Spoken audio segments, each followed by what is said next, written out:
하나님의 말씀은 살아있고 힘이 있어서 어떤 양날 칼보다도 더 날카롭습니다. 그래서 사람 속을 꿰뚫어 혼과 영을 갈라내고 관절과 골수를 갈라놓기까지 하며 마음에 품은 생각과 의도를 밝혀냅니다. 하나님 앞에는 아무 피조물도 숨겨진 것이 없고 모든 것이 그의 눈앞에 벌거숭이로 드러나 있습니다. 우리는 그의 앞에 모든 것을 드러내 놓아야 합니다. 그러나 우리에게는 하늘에 올라가신 위대한 대제사장이신 하나님의 아들 예수가 계십니다. 그러므로 우리의 신앙 고백을 굳게 지킵시다.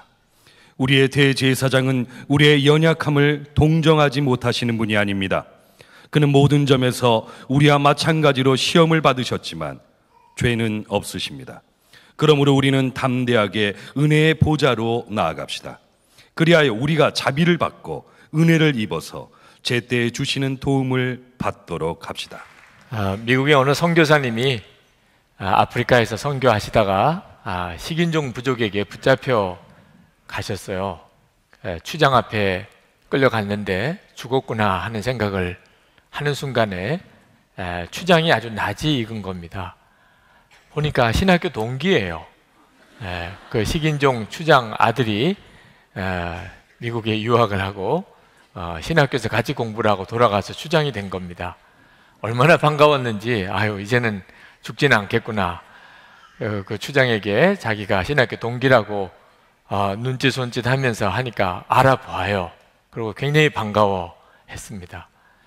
예수를 믿는 식인종 추장, 잘 어울리진 않지만 그래도 저 사람이 나를 죽이고 잡아먹게 하겠나. 그래서 이제 물었어요. 당신이 예수 믿고 당신이 변화받은 그런 체험이 없습니까? 있다고 그래요. 뭐가 변화됐냐? 전에는 사람을 먹을 때 그냥 먹었다. 지금은 기도하고 먹는다는. 이건 뭐 이야기를 만들어낸 거이겠죠. 그저 예수 믿는 게 식사기도 하는 거 하나 바뀐 거 정도밖에 안 되는 그리스도인들을 풍자하는 그런 이야기이겠죠. 여러분들은 그렇지 않지요? 예수를 믿으셨으니까 삶이 완전히 바뀌셨죠? 그저 식사기도 하는 정도 변화된 건 아니지요? 여러분 중에도 나도 예수 믿었는데 뭐 너무 극단적인 표현이겠지만 그저 식사기도 하는 정도 하나 바뀐 것밖에 없다. 이런 고민이 있으신 분들은 오늘 이 말씀으로 여러분을 초대합니다. 왜 그런지, 예수님을 내가 영접을 했는데 왜 식사기도 하는 정도밖에는 변화가 없는 건지, 이유는 여러분이 정말 여러분의 마음에 예수님을 영접하지 않았기 때문에 그렇습니다. 여러분, 우리가 사람들 굉장히 의식합니다. 오늘 여러분들을 보니까 다 주일 예배를 드리기에 부족함이 없을 정도로 잘 차려 입고 오셨습니다. 뭐 어느 분도 어떻게 저렇게 하고 예배를 드리러 온 거야, 이런 사람은 한 사람도 없어 보입니다. 왜냐하면 우리는 다른 사람에 대해서 꽤 신경이 쓰이니까 말입니다. 하나님께 예배를 드리러 온 거지만 그래도 사람들이 다 보잖아요. 우리는 우리 자신의 외모를 아주 신경을 많이 씁니다. 자, 그러면 여러분의 마음은 어떻지요? 여러분이 이렇게 잘 꾸미고 단정하게 해 오신 것처럼 여러분의 마음도 하나님 보시기에 그렇습니까? 여러분의 마음을 잘 준비하셨나요?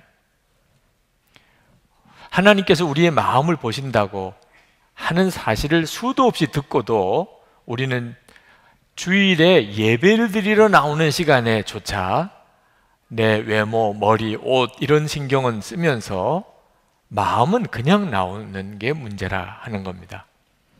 하나님이 내 마음을 보신다는 것에 대해서 아직도 별로 신경이 쓰이지 않고 진짜 내가 마음에 믿고 있는 게 아니기 때문에 그렇습니다. 여러분, 화장품 얼마나 많습니까? 우리나라는 특히 성형수술, 특히 미용과 관련된 성형수술 대단히 발전한 나라라고 하죠. 우리는 사람들이 나를 어떻게 보는지 이왕이면은 멋있고 이쁘게 보이고자 하는 욕구가 대단히 강합니다. 그게 뭘 잘못된 것이겠어요. 그런데 어떤 사람이 온 몸은 더럽고 냄새는 나는데 얼굴만 고양이 세수처럼 그렇게 씻고 화장만 거기다가 하고 나타났다면 그 얼마나 보기가 추하겠습니까? 하나님이 우리를 보실 때 그렇게 보시지 않을까요? 하나님은 우리의 마음의 중심을 보시는데 마음은 정말 엉망진창인데 보기가 역겨울 정도인데 이 머리나 얼굴이나 옷은 또 멀끔하게 입고 그리고 아무렇지도 않게 예배당에 와 앉아있는 모습을 보셨다면 하나님은 어떤 생각을 하실까요? 베드로전서 3장 3절 4절 말씀에 보면 이런 말씀이 나옵니다. 여러분은 머리를 꾸미며 금붙이를 달거나 옷을 차려입거나 하여 겉치장을 하지 말고 썩지 않는 온유하고 정숙한 마음으로 속사람을 단장하도록 하십시오. 그것이 하나님께서 보시기에 값진 것입니다. 하나님이 보시는 것은 우리의 속사람이라는 겁니다. 만약에 여러분들이 진짜 여러분의 마음을 누군가가 본다는 사실을 안다면 결코 마음 준비 안 하고 집을 떠나지 않으셨을 겁니다. 여러분의 마음을 누가 정말 본다면 틀림없이 마음에 정리할 거는 정리하고 깨끗이 할 거는 깨끗이 하고 그리고 여러분이 이왕이면 여러분의 마음도 아름답게 보이도록 하고 오셨을 거예요. 근데 우리는 내 마음을 누가 본다는 생각 자체를 안 한단 말입니다. 하나님 앞에 예배를 드리러 나와도 하나님은 내 마음을 보신다는 생각을 안 한다는 게 문제가 있습니다. 요한복음 1장 47절에 보면 예수님께서 나다나엘이 예수님께 왔을 때 그때 이렇게 말씀하십니다. 나다나엘이 자기에게 오는 것을 보시고 그를 가리켜 이르시되 보라 이는 참으로 이스라엘 사람이라 그 속에 간사한 것이 없도다. 예수님은 나다나엘이 참 이스라엘 사람이라고 이렇게 말씀하시면서 칭찬하셨습니다.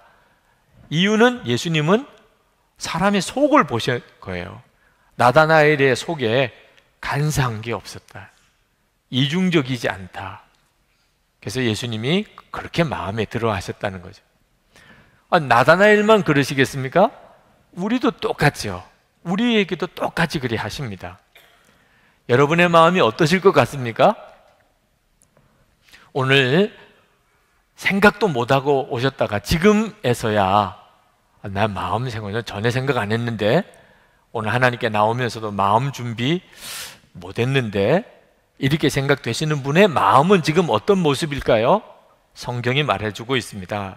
예레미야 17장 9절 말씀에 만물보다 거짓되고 심히 부패한 것은 마음이라 누가 능히 이를 알리요. 여러분이 지금까지 본 것 중에 가장 더럽고 추악한 것 그보다 여러분의 마음이 더 더럽다고 말입니다. 여러분의 마음이 그런 마음을 가지고 옷만 멀끔하게 입고 오면 뭐합니까? 그런데 예레미야 선지자는 이걸 사람들이 모른다 그 말입니다. 자기 마음이 더러운 걸 알면 그나마도 좀 다듬기라도 할 텐데 부담스러운 마음이라도 가질 텐데 자기 마음이 더럽다는 자체를 사람들이 모른다 그 말입니다. 자, 오늘 이 시간에 예배를 드리러 왔는데 사람을 죽인 사람이 예배를 드리러 왔어요. 그걸 내가 알아요. 저 사람 살인자잖아. 그랬다면 여러분 꽤 꺼림칙할 겁니다.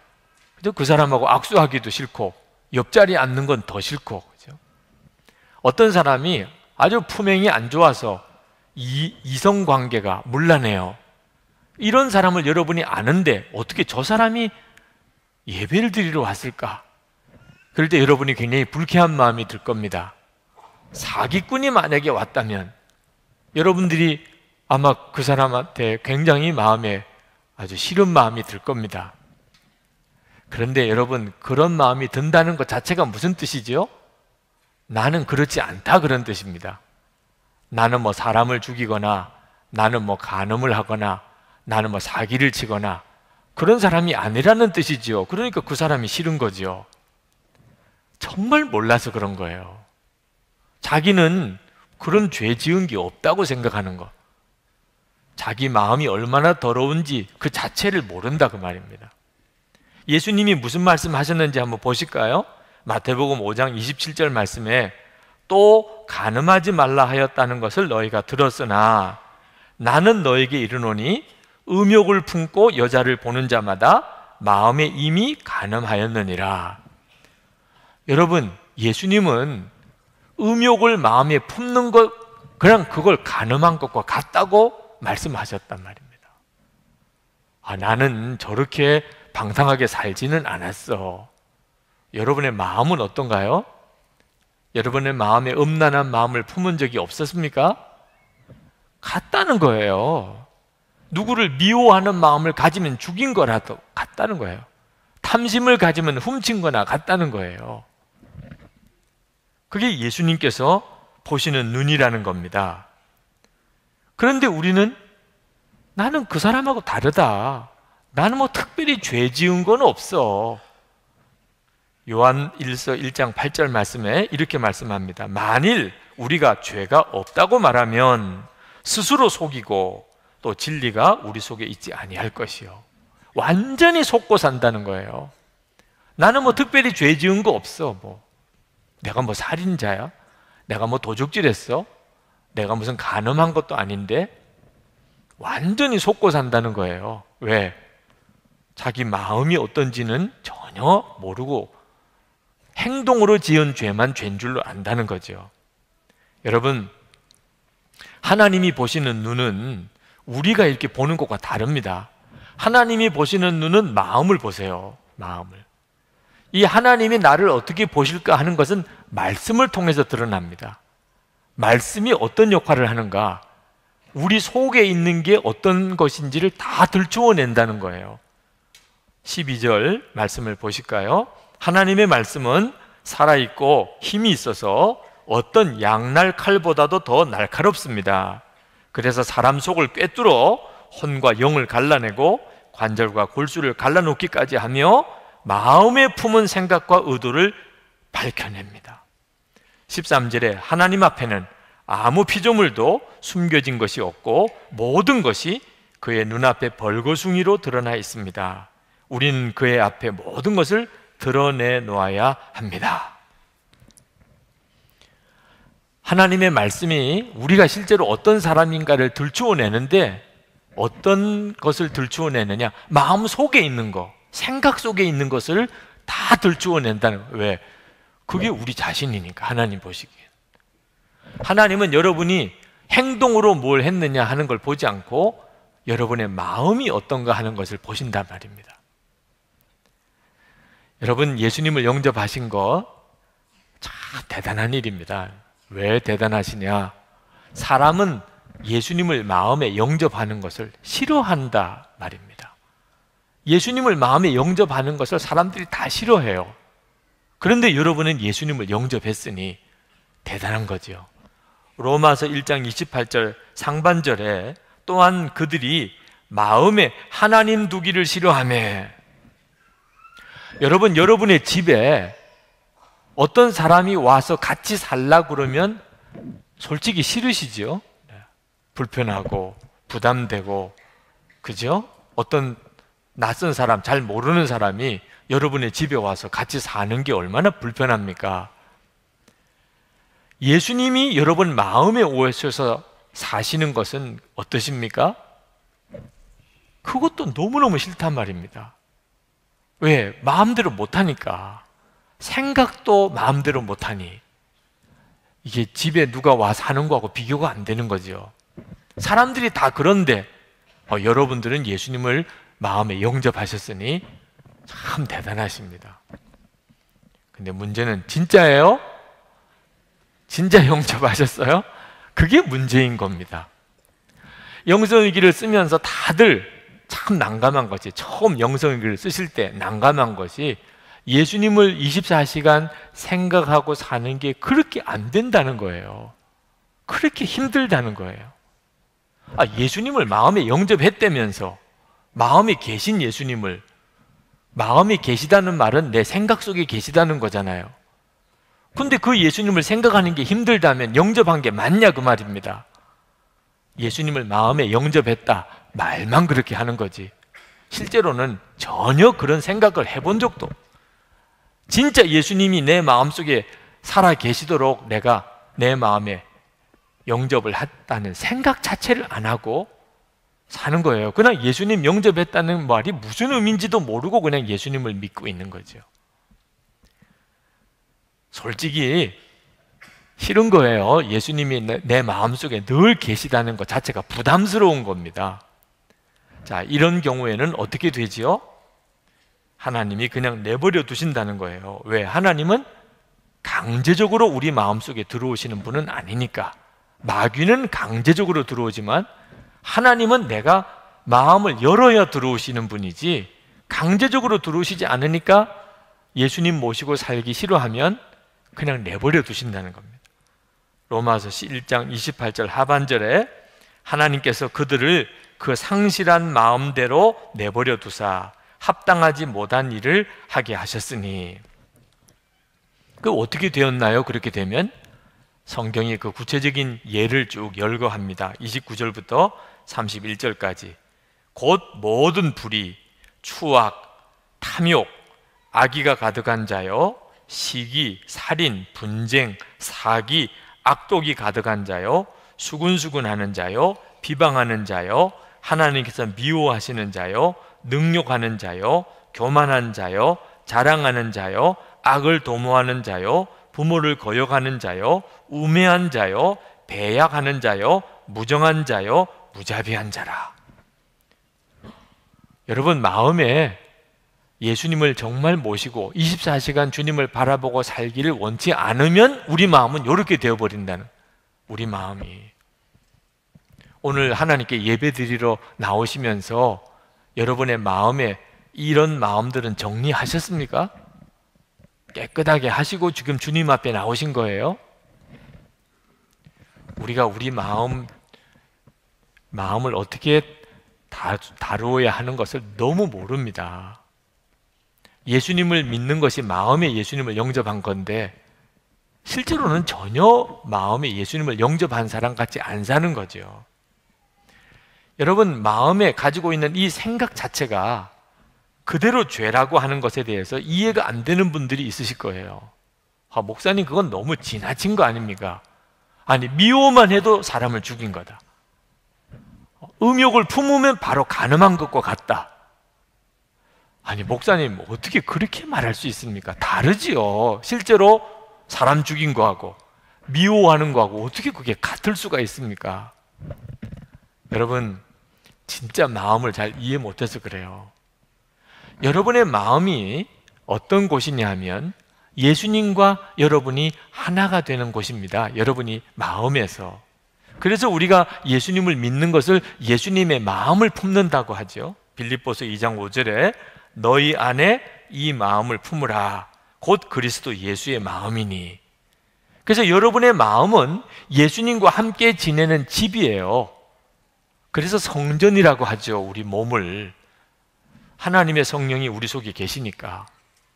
그래서 예수님과 우리 사이의 관계를 결혼에다가 비유합니다. 예수님은 신랑이시고 우리는 신부고. 자, 그렇다면 여러분의 마음에 마귀가 주는 생각을 품으면 어떻게 되는 거지요? 자, 결혼한 남자가 아내가 있는데 집에 딴 여자를 데리고 들어오면 어떻게 되는 겁니까? 결혼한 여자가 남편이 있는데 집에 딴 남자를 들이면 이거 어떻게 되는 거지요? 그런 건 괜찮습니까? 그런 걸 뭘 죄라고 말합니까? 이렇게 여러분 말하실 수 있어요? 이건 말도 안 되는 거지요? 그렇다면 여러분의 마음에 마귀가 주는 생각을 품으면 그건 괜찮은 겁니까? 어째서 예수님이 그 일을 그렇게 심각하게 생각하시는지를 아셔야 됩니다. 예수님을 영접한 하나님의 자녀들에게 있어서 마음에 마귀가 주는 생각을 품으면 그것이 우리 주님께 얼마나 심각한 건지를 여러분이 아셔야 된단 말입니다.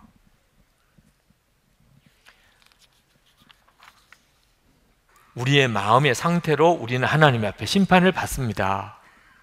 내가 실제로 죄를 지었든 안 지었든 상관없이 내 마음에 어떤 죄를 품었느냐, 그게 하나님 앞에 갔을 때 내 죄가 되는 겁니다.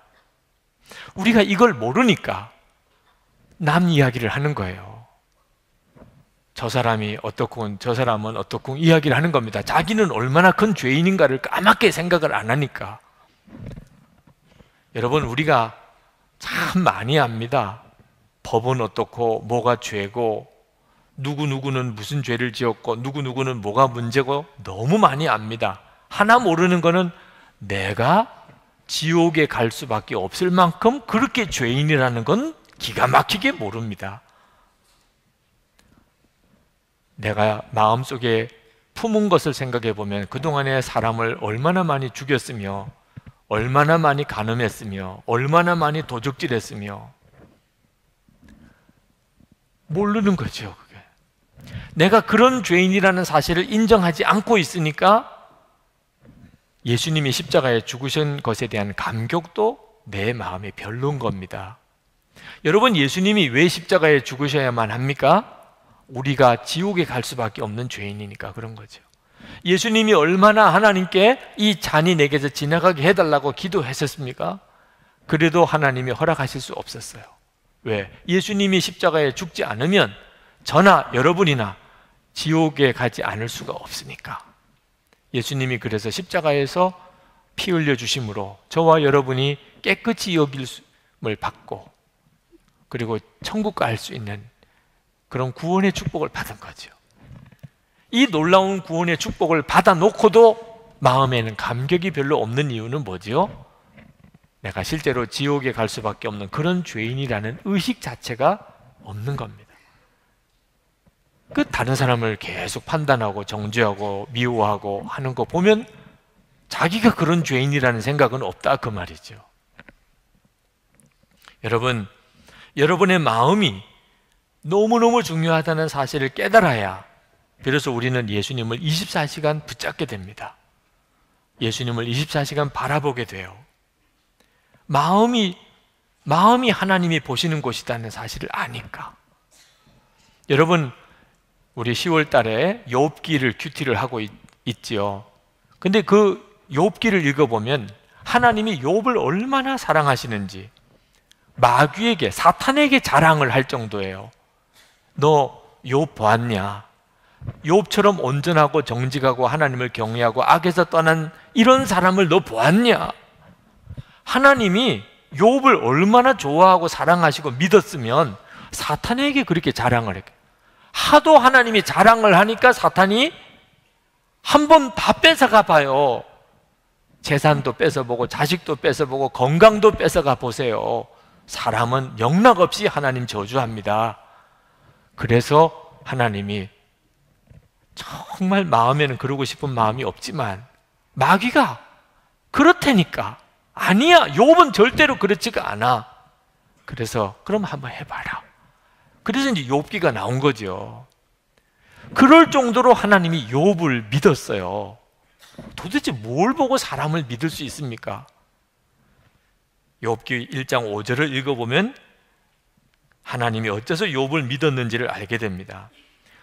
욥의 아들들이 이제 생일을 맞아서 잔치를 벌리면 항상 하는 일이, 욥은 그 다음날 아침에, 잔치가 끝난 다음날 아침에 하나님 앞에 번제를 그 아들들 수만큼 다 드렸다 그래요.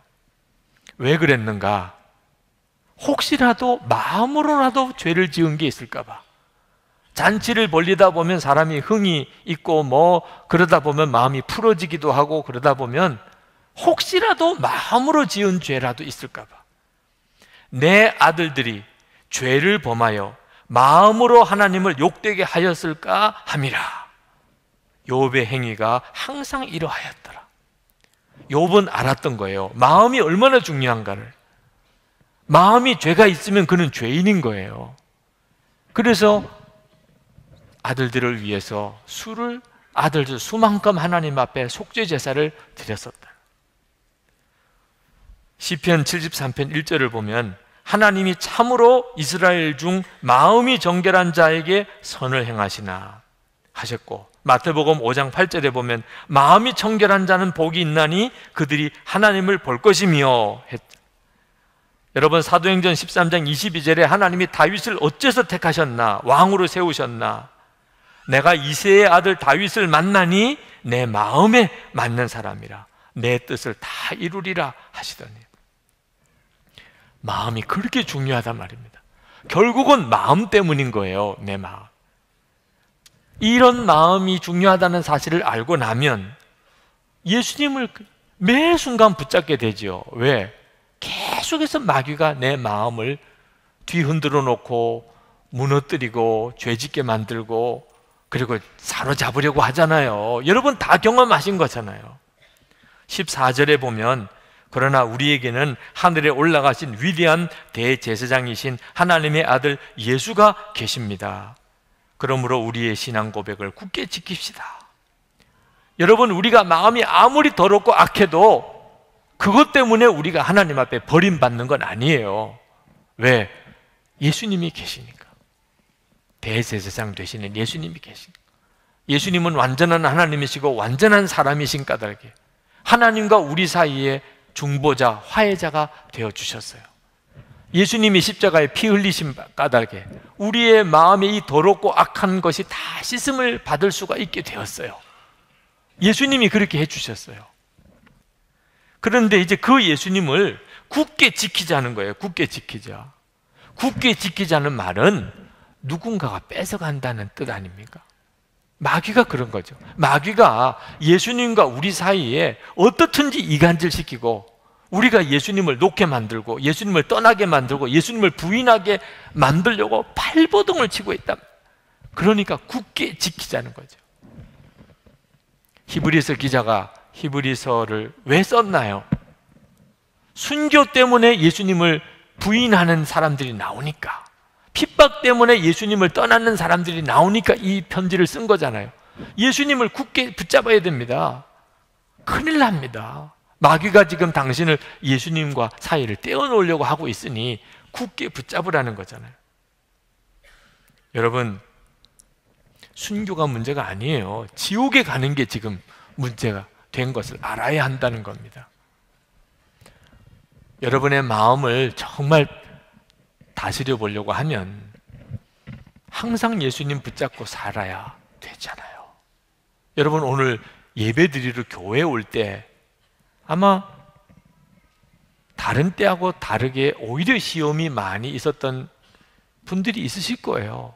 주일에 예배 드리러 교회를 가자는데 아침에 부부싸움 하게 되는 일이 왜 생기며, 오늘 예배 드리러 가야 되는데 유난히 오늘 또 아이들이 그렇게 속을 뒤집어 놓는 일이 왜 생기며, 오늘 교회 오는 과정에서 정말 전후의 시체를 넘고 이렇게 오신 분들이 많으실 겁니다.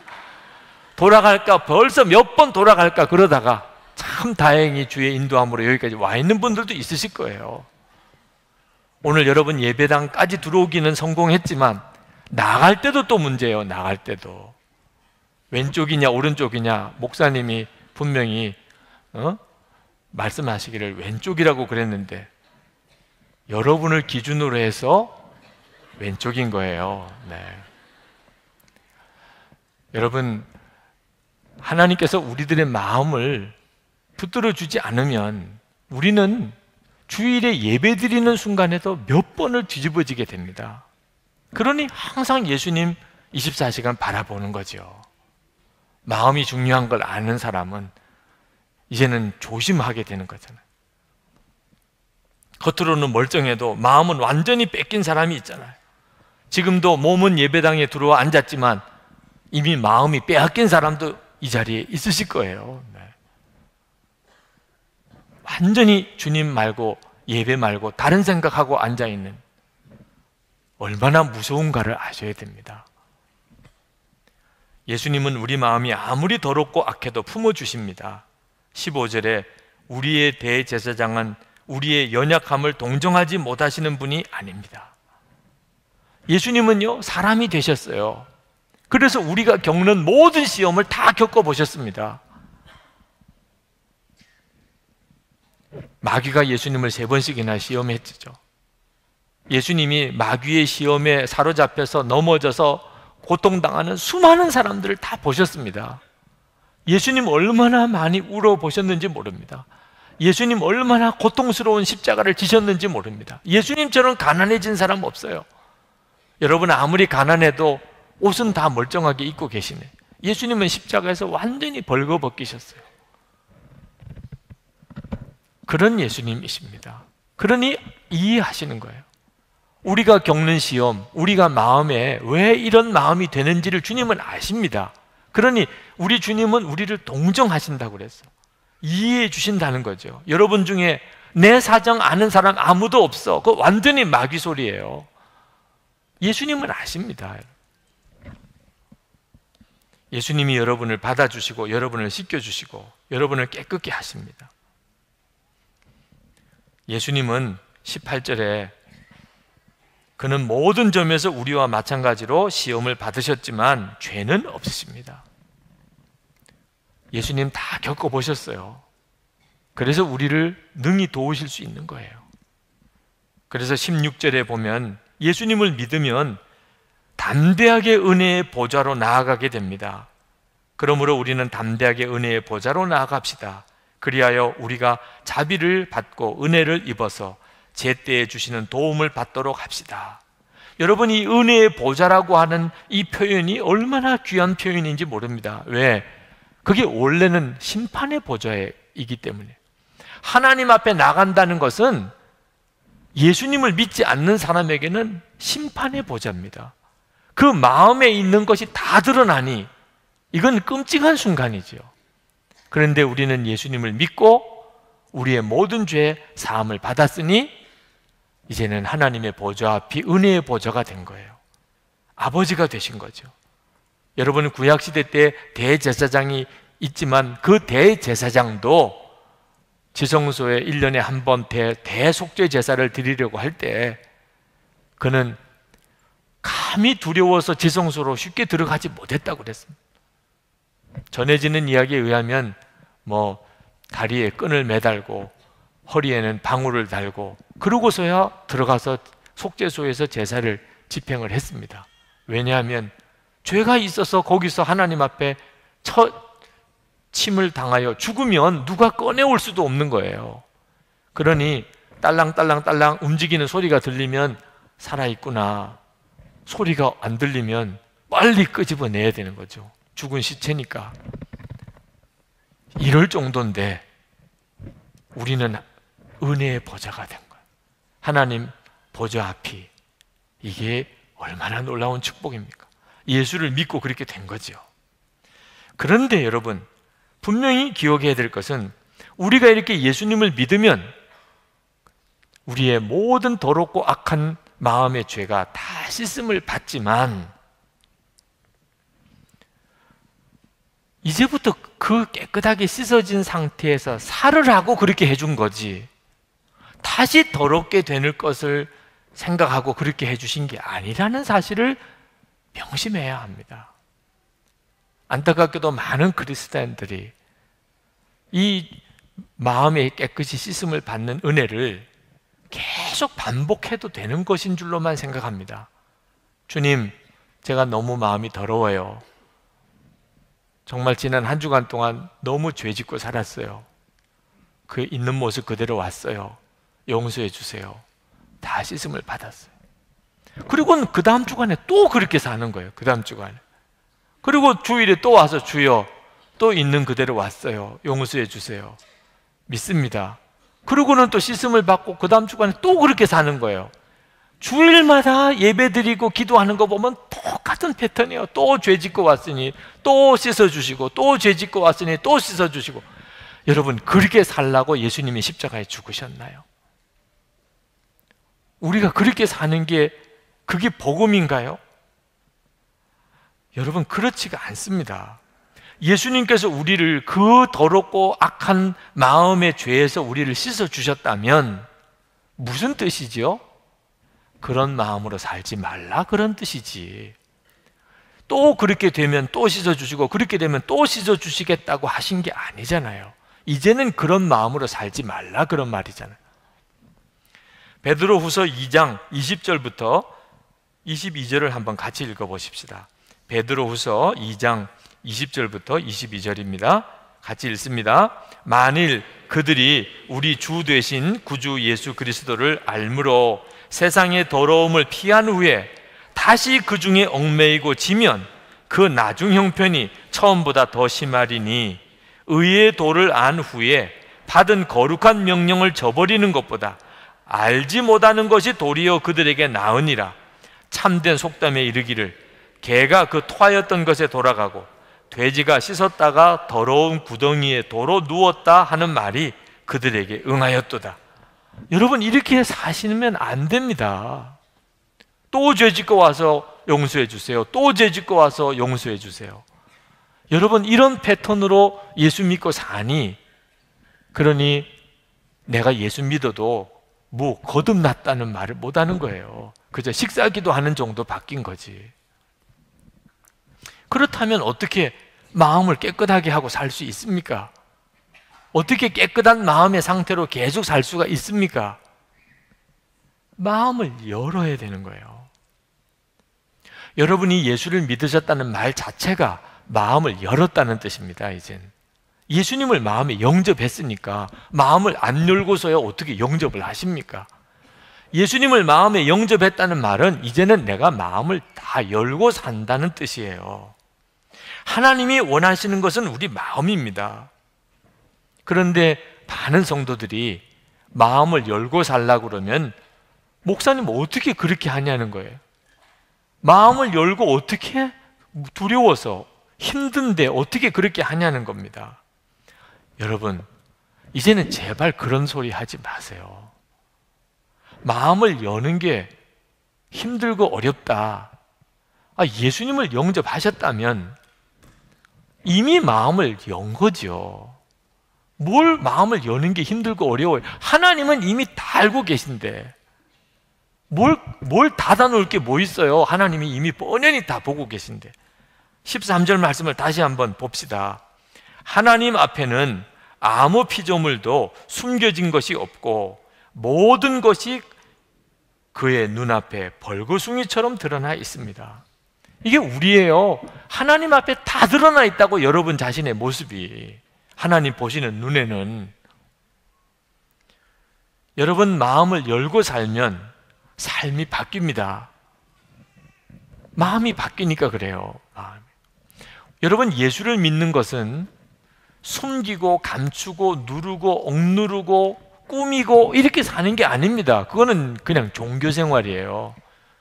유교라든지 또는 이 유대교라든지 이런 율법주의 종교는 전부 다 속을 감추고 살아야 돼요. 겉으로라도 깨끗하게, 하여튼 속에 있는 더러운 거는 보이지 않게, 사람들 앞에서는 하여튼 정결하게 바르게 사는 것처럼 이렇게 사는 거죠. 그러니까 항상 두려워요. 항상. 왜? 내 실체가 드러날까 봐, 내 실상이 사람들에게 밝혀질까 봐 항상 조심스러운 겁니다. 예수님을 믿는 건 그렇게 사는 게 아니라는 거예요. 예수님을 믿는 것은 그냥 내 있는 것을 그대로 드러내는 거예요. 드러내는 거. 다 보라는 거예요. 왜? 보아야 예수님밖에 없으니 뭐. 내 마음 예수님 마음인데 사람들이 보면 볼수록 좋은 거죠. 항상 기뻐하고 범사에 감사. 여러분, 기독교가 다른 종교와 다른 것은 두 가지인데, 하나는 나는 죽고 예수로 사는 십자가 복음이고, 그게 예수 믿는, 나는 죽고 예수로 사는. 두 번째는 예수님이 내 마음에 오신 거예요. 이것이 예수 믿는 것이 다른 종교와 다른 겁니다. 이것 때문에 우리는 마음을 열고 살 수 있는 거예요.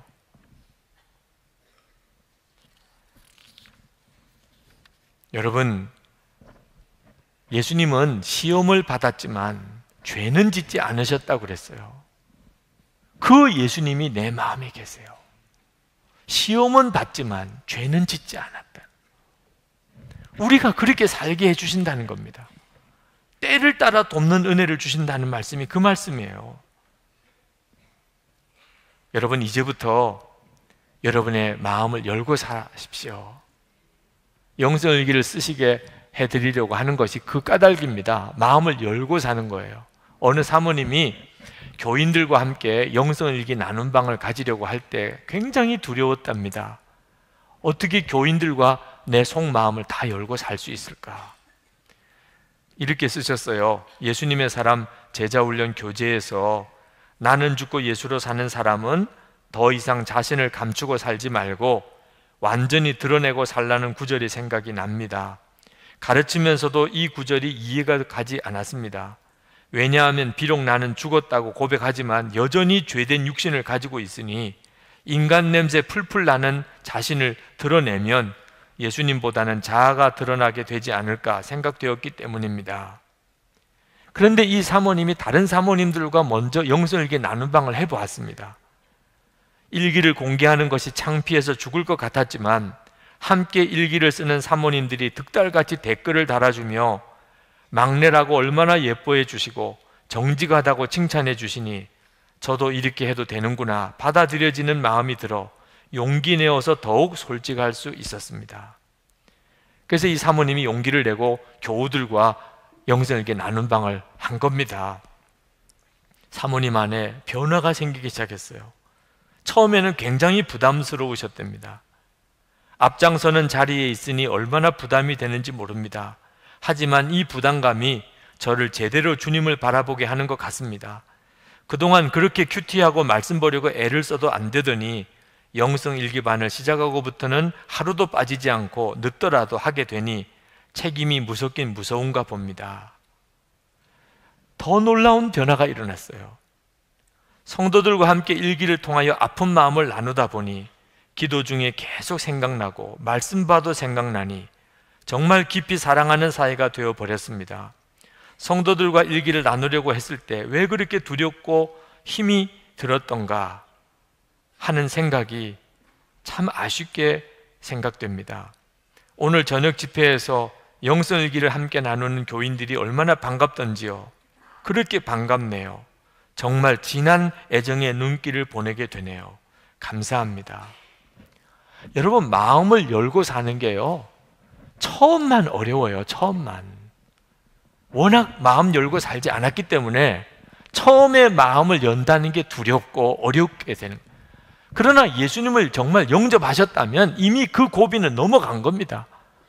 예수님 영접함으로 내 마음에 말할 수 없이 추악하고 더러운 이 덩어리들 다 씻어내고 십자가에 못 박고 이제는 예수님 마음으로 살려고 결단한 요 고비를 넘어가면 그 다음부터는 마음을 여는 게 뭐가 문제예요?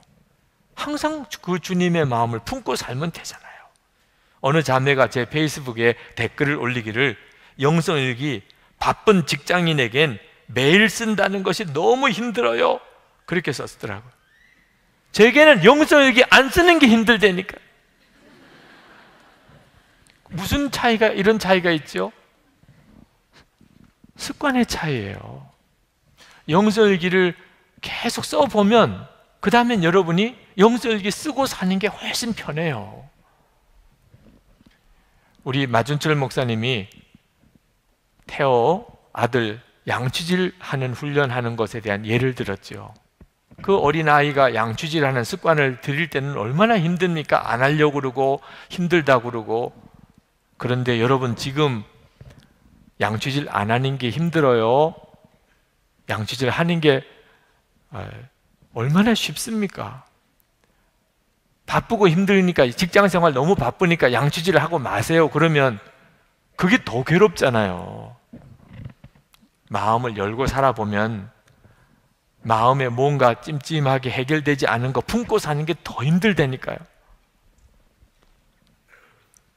여러분의 남편이나 아내나 여러분의 부모나 자녀나 여러분의 속회원들이나 여러분의 마음을 아십니까? 아실까? 여러분의 아내가 여러분 마음을 아세요? 여러분 남편이 여러분 마음 아세요? 부모가 아세요? 자녀들은 알까요? 왜 그렇게 사세요? 마음을 그렇게 닫아놓고. 어떻게 하시려고? 하나님 앞에 가서 그때서야 내 속에 있는 게 드러나면 그건 죽음인 거 아십니까? 마음을 닫아놓고 산 사람은 다 똑같은 경험을 하게 됩니다. 자기가 깜짝 놀라요. 자기 속에 그런 게 있었는지. 여러분 집 청소 한번 해보세요. 이런 게 우리 집에 있었나? 그건 정말 죽음이에요. 하나님 앞에서만 그렇습니까? 알고 지내던 사람 어떻게 볼 거예요? 알고 지내던 사람 여러분 속에 그런 마음이 있는지를 그때 다 드러나면 지금부터 하나님 앞에 그때 그 상태로 살아가야 합니다. 그래야 하나님 앞에 가는 일이 두렵지가 않아요. 하나님이 때를 따라 우리를 도우세요. 내가 주님을 향하여 마음에 열려 있으니 우리 주님이 우리를 돕는 일에 막힘이 없습니다. 예수 믿으면 놀라워요. 완전히 인생이 바뀌어버려요. 여러분의 마음인 것입니다. 이제 성찬을 받는데 이 성찬은 예수님 나를 위해서 십자가에 죽으신 그 보혈의 공로에 의지하여 예수님과 내가 마음에서 하나가 되었음을 다시 한번 확인하는 은혜의 시간입니다. 떡과 포도주만 먹지 말고 예수님이 진짜 내 마음에 주님으로 오셨다는 사실을 깊이 여러분이 받아들이시는 시간 되시기 바랍니다. 이제 성찬을 위해 기도하실 텐데 예수님 이제는 진짜 제가 마음을 활짝 열고 예수님을 나의 주님으로 받아들입니다. 저도 이제는 마음을 열고 살겠습니다. 이제는 정말 어두운 거 하나 제 마음속에 품어지지 않는 그 삶을 살겠습니다. 여러분이 간절한 마음으로 기도하시고 그리고 성찬을 받으실 수 있게 되기 바랍니다. 기도하겠습니다.